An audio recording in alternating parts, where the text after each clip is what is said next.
नमस्कार, संदीप जाधव या चॅनलमध्ये आपल्या सर्वांचे सहर्ष स्वागत आहे। आज आपण मराठी व्याकरणातील नाम व नामाचे प्रकार पाहणार आहोत। चला तर मग पाहूया। नाम कोणत्याही दृश्य, अदृश्य, सजीव, निर्जीव वस्तूच्या नावाला नाम असे म्हणतात।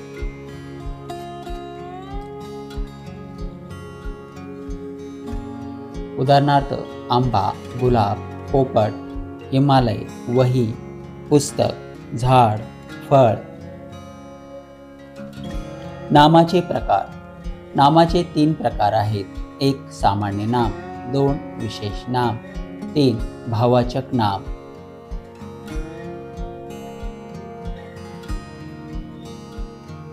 एक सामान्य नाम एकाच जातीच्या पदार्थातील समान गुणधर्मामुळे त्या वस्तूला जे सर्वसामान्य नाव दिले जाते त्याला सामान्य नाम असे म्हणतात।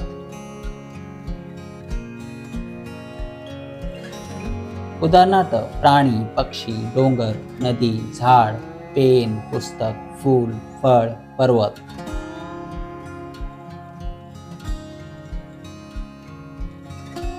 सामान्य नामाचे 2 प्रकार आहेत। 1 समूहवाचक नाम, 2 पदार्थवाचक नाम। 1 समूहवाचक नाम ज्या नामातून समूहाचा बोध होतो त्या नामाला समूहवाचक नाम असे म्हणतात। उदाहरणार्थ वर्ग, कळप, अरण्य, थवा, ढीग, रास, ताटवा, झुक्का, घड, भारा। 2 पदार्थवाचक नाम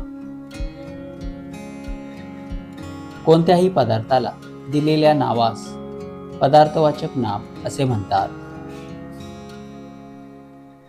उदाहरणार्थ दूध, तांबे, साखर, मीठ, चांदी, लाकूड, तेल, पित्तळ, वाळू, रबर।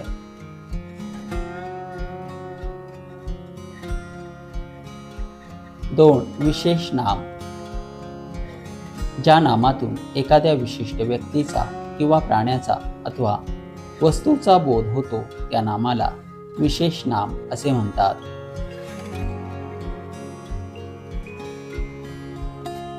उदाहरणार्थ गंगा, हिमालय, चिक्कू, मोगरा, पेरू, मुंबई, पोपट, तापी, गुलाब, विंध्य।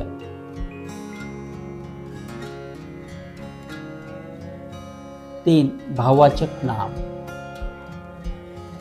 ज्या नामातून एखादी व्यक्ती किंवा प्राणी अथवा वस्तू मधील गुणधर्म किंवा भाव याचा बोध होतो त्या नामाला भाववाचक नाम असे म्हणतात।